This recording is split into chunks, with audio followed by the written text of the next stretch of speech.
Wayanad DCC treasurer NM വിജയന്റെയും മകന്റെയും മരണത്തിൽ IC Balakrishnan MLA-ക്കെതിരെ ഉയർന്ന ആരോപണങ്ങൾ ആയുധമാക്കാൻ CPIM ഒരുങ്ങിയിരിക്കുന്നു. നാളെ MLA-യുടെ ഓഫീസിലേക്ക് CPIM മാർച്ച് നടത്തുന്നുണ്ട്.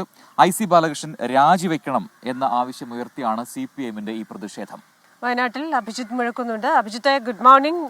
ഈ പറയുന്നത് പോലെ IC ബാലകൃഷ്ണൻ MLA-ക്കെതിരായ പ്രതിഷേധം ഇത് അവരൊരു രാഷ്ട്രീയ ആയുധമാക്കി എടുക്കാനുള്ള തീരുമാനമാണെന്ന് മനസ്സിലാക്കുന്നു. ഏത് തരത്തിലായിരിക്കും പ്രതിഷേധം? കേസുമായി ബന്ധപ്പെട്ട മറ്റ് നടപടികൾ എന്തൊക്കെയാണ്? പ്രജിൻ ക്രിസ്റ്റീന, വയനാട്ടിലെ കോൺഗ്രസിനെ പിടിച്ചു കുലുക്കിയിരിക്കുകയാണ് ട്രഷററായ NM വിജയന്റെയും മകന്റെയും ആത്മഹത്യ. ഈ ആത്മഹത്യക്ക് പിന്നിലെ കാരണം എന്താണ് എന്നുള്ളതിൽ ഇപ്പോഴും ഒരു അവ്യക്തത തുടരുന്നുണ്ട്. അതിനിടയിലാണ് ബത്തേരി അർബൻ ബാങ്കുമായി ബന്ധപ്പെട്ട നിയമനം, ആ നിയമനത്തിന് ഉദ്യോഗാർത്ഥികൾ പണം നൽകിയതുമായി ബന്ധപ്പെട്ട ചില രേഖകൾ കഴിഞ്ഞ ദിവസം പുറത്തു വരുന്നത്. ഈ രേഖയിൽ IC ബാലകൃഷ്ണൻ MLA-യുടെ പേര് ഉൾപ്പെടെ ഉണ്ടായിരുന്നു.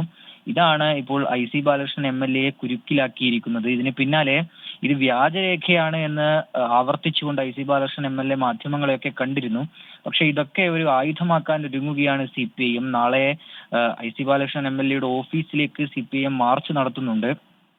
ഈ NM വിജയന്റെ ആത്മഹത്യക്ക് പിന്നിൽ ഈ രീതിയിലുള്ള ചില സമ്മർദ്ദങ്ങളാണ്. അത് ഈ കോൺഗ്രസ് നേതാക്കളുടെ ഭാഗത്ത് നിന്ന് ഇത്തരത്തിൽ ചില ഈ ബാങ്കിലെ നിയമനവുമായി ബന്ധപ്പെട്ട് ചില പണം വാങ്ങൽ, അത് ഈ NM വിജയനെ സാമ്പത്തികമായി ബുദ്ധിമുട്ടിലാക്കി തുടങ്ങിയ ആരോപണങ്ങളാണ് നിലവിൽ CPIM ഉന്നയിക്കുന്നത്. അത് മുൻനിർത്തിക്കൊണ്ടുള്ള പ്രതിഷേധ പരിപാടികളിലേക്ക് കടക്കാൻ ഒരുങ്ങുകയാണ് CPIM. നാളെ മാർച്ച് നടത്തും. അതേസമയം IC ബാലകൃഷ്ണൻ നാളെ SP-ക്ക് ഒരു പരാതി നൽകുന്നുണ്ട്. ഈ രീതിയിൽ തനിക്കെതിരെ ഉയർന്ന ആരോപണങ്ങൾ അത് അടിസ്ഥാനരഹിതമാണ്, അതിലൊരു അന്വേഷണം വേണം എന്നാവശ്യപ്പെട്ടാണ് SP-ക്ക് ഇദ്ദേഹം നാളെ ഒരു പരാതി നൽകുകയും ചെയ്യുക.